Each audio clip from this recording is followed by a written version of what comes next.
Bonjour et bienvenue dans cette nouvelle vidéo qui concerne le programme de 6e. Donc le 6e, c'est bien votre vidéo. Donc aujourd'hui, nouveau chapitre, donc sur une nouvelle page, chapitre 6, l'énergie. Et on va commencer par traiter ensemble ce chapitre par une petite vidéo, un dessin animé.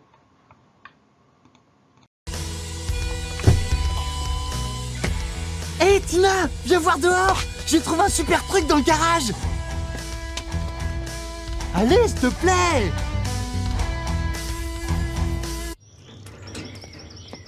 C'est n'importe quoi, Alphonse. On va faire quoi avec cette brouette? C'est pas une brouette, c'est un vaisseau spatial. C'est parti. Ouah, ça bouge. C'est magique. Magique ? Il ne s'agit pas de magie, mais plutôt d'énergie. Car l'énergie permet de faire des actions. Toutes sortes d'actions. Oh, regarde, c'est les parents. Alphonse! Tina! Waouh! Revoyons la scène au ralenti. L'énergie ne se voit pas, mais nous en percevons le résultat. Wow!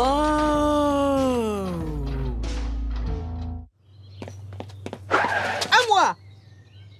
L'énergie, c'est ce qui permet de mettre en mouvement. Mais elle permet aussi d'éclairer ou encore de chauffer. Tous les objets techniques fonctionnent grâce à l'énergie. Et Alphonse et Tina l'ont bien compris.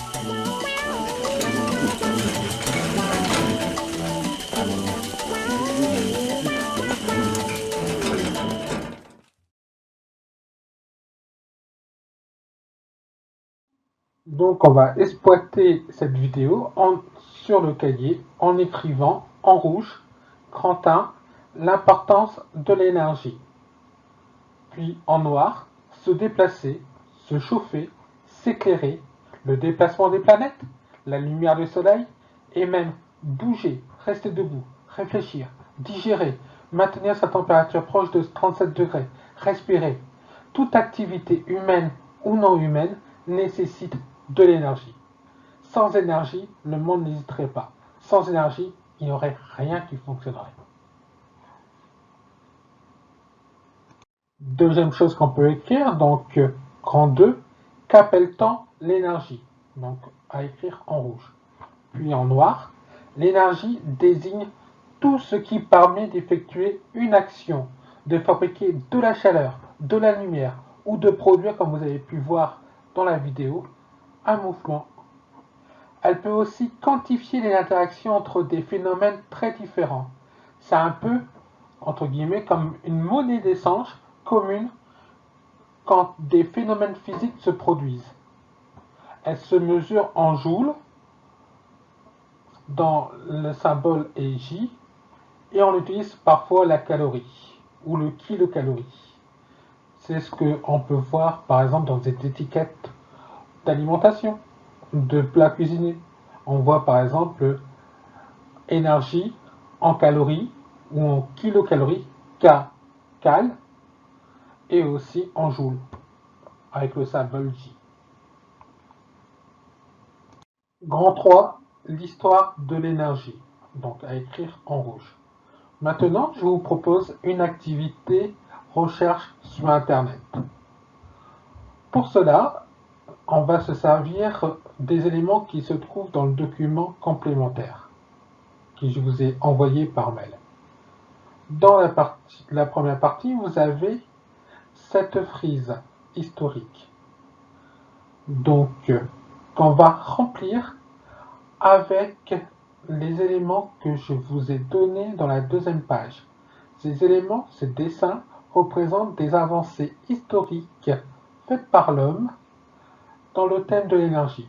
Ce que je vous demande, c'est de trouver la date qui correspond à chacun des avancées, aussi à quoi ça correspond, puis de positionner ces événements, ces découvertes sur cette frise-là. Le plus vieux celui le plus ancien, vous le mettez tout en haut à gauche, puis juste à côté, ça sera le deuxième plus ancien, puis tout à côté le troisième plus ancien, etc. Et le beaucoup plus récent, le dernier, celui qui est le plus proche de nous, il doit être mis en bas à droite. Donc je vous propose de mettre cette vidéo en pause, le temps que vous faites ces recherches, et après de réactiver la vidéo pour avoir la réponse. Là, vous avez la solution à la recherche à l'information sur Internet. Le premier événement que je vous ai transmis, c'est la domestication du feu par l'homme. Cela date de la préhistoire. Après, les premiers bateaux à voile utilisent la force du vent, moins 5000 ans avant Jésus-Christ. À moins 100 avant Jésus-Christ, l'homme crée les moulins à eau pour moudre le grain grâce à la force des rivières ou des fleuves. Au XIIIe siècle, l'homme crée des moulins à vent pour moudre avec la force éolienne, donc avec la force du vent. En 1769, l'Écossais James Watt perfectionne la machine à vapeur. 1814, c'est la première locomotive qui roule en Angleterre. En 1859, c'est le premier puits de pétrole exploité aux États-Unis. En 1879, l'Allemand Siemens fait rouler la première locomotive électrique. En 1882, l'Américain Edison crée l'ampoule électrique. En 1893, l'Allemand Diesel crée le moteur qui porte son nom, le moteur diesel. Et le dernier événement que je vous ai donné à trouver, c'est en 1942, l'Italien Fermi qui réalise la première réaction nucléaire, marquant le début de l'industrie nucléaire. Maintenant, à écrire en rouge, grand 4, les différentes formes de l'énergie. En noir, l'énergie existe sous différentes formes. L'énergie cinétique que possède tout objet en mouvement. Pour déplacer l'objet, il faut lui donner de l'énergie cinétique. Donc vous écrivez cela bien. Maintenant, je vais vous passer une petite vidéo d'un haltérophile qui essaye de soulever des haltères.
Maintenant, on va écrire sur le cahier « Tout objet à une certaine hauteur par rapport au sol possède une énergie potentielle dont la valeur varie suivant cette hauteur. »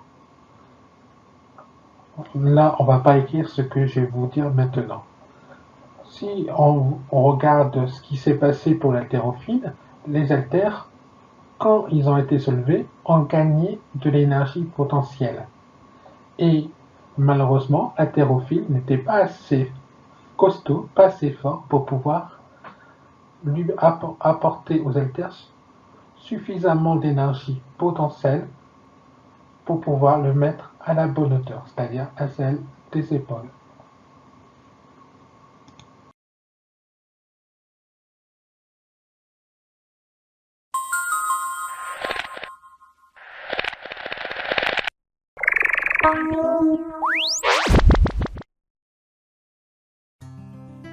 trouve-t-on de l'énergie autour de nous? Tout ce qui se passe autour de nous consomme ou produit de l'énergie. Le soleil, l'eau qui coule ou les plantes qui poussent. Les rayons du soleil sont une forme d'énergie, mais il y en a beaucoup d'autres. En effet, une fois parvenue sur la Terre, cette énergie va être transformée en d'autres formes d'énergie. Par exemple, en utilisant l'énergie du soleil pour grandir, les végétaux constitueront une source d'énergie pour la vache. Notre nourriture est à son tour une forme d'énergie. En mangeant du fromage, nous récupérons en fait l'énergie contenue dans la nourriture de la vache. Ainsi, de l'énergie, il y en a partout sur notre planète. Mais alors, s'il y en a partout, pourquoi je ne peux pas la voir?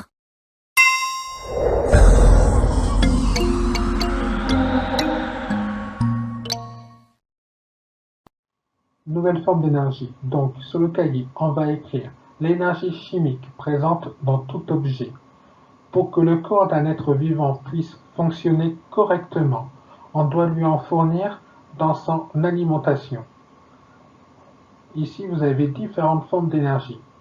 Celle que je vous parle pour l'alimentation, ce sera celle par exemple des chips.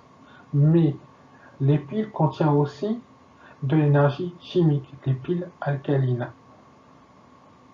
Et c'est cette énergie chimique qui va nous donner de l'électricité. Et il y a aussi de l'énergie chimique qui est dégagée dans les incendies, d'où la troisième image. Il y a aussi de l'énergie thermique qui dépend de la température de l'objet. Plus l'objet est chaud, plus il y a de l'énergie thermique dans cet objet. Donc on écrit sur le cahier l'énergie thermique qui dépend de la température d'un objet.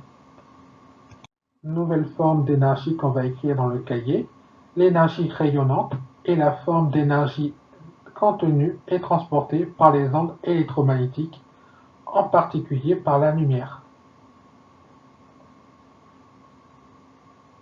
Avant-dernière forme d'énergie qu'on va découvrir, c'est l'énergie électrique. Donc dans le cahier, on va écrire l'énergie électrique qui alimente une lampe, par exemple, ou une télévision, ou un train, comme vous pouvez voir. Maintenant, la dernière forme d'énergie que nous allons voir cette année, l'énergie potentielle élastique. Donc sur le cahier, on va écrire l'énergie potentielle élastique que possède un ressort ou un élastique étiré.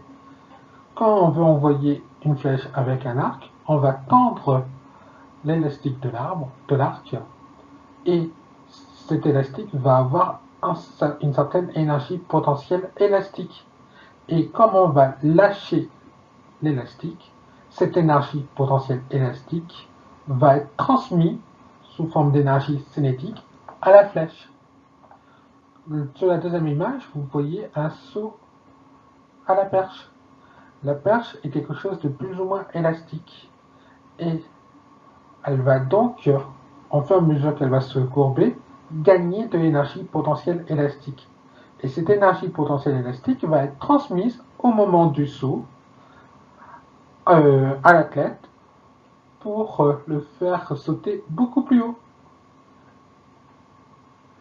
Et le dernier, vous voyez, c'est un lance-pierre. C'est la tension, l'énergie potentielle élastique contenue dans l'élastique qui va permettre d'envoyer plus ou moins loin la pierre avec le lance-pierre. La première étude sur le chapitre qui concerne l'énergie. En fin de semaine, je vous laisse à la fin de ce cours le temps des différentes sources d'énergie renouvelables et non renouvelables. Ce sont les solutions que j'ai vues à tous. Au revoir.